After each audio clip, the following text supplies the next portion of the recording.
नमस्कार। आइए आज की इस जीवन दर्शन यात्रा को आगे बढ़ाते हैं।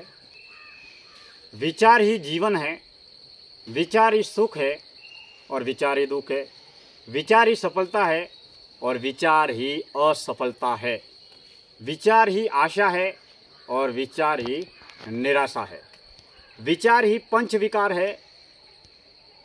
अब जैसे जैसे हम इन विचारों को कर्ता या भोक्ता न बनकर साक्षी या तटस्थ भाव से जब भी जितना विचारों को देखने का हम प्रयास करते हैं, वैसे वैसे हम जीवन की गहराई को समझ पाते हैं।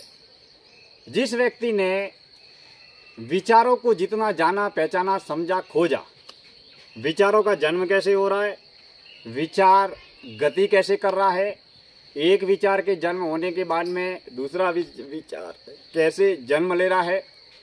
जिस तरीके से दरिया में लहरें उठती है तो एक लहर खत्म होकर दूसरी लहर उठती है, दूसरी लहर खत्म होकर तीसरी लहर उठती है, और हर लहर का जन्म पानी से होता है और वह लहर पानी में ही खत्म होती है।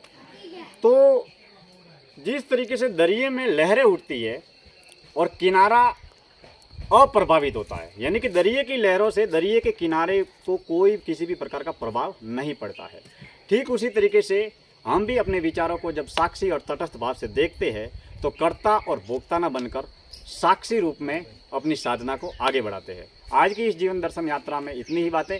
आबू पर्वत की धरती से आप सभी का वंदन करते हैं। बहुत बहुत धन्यवाद।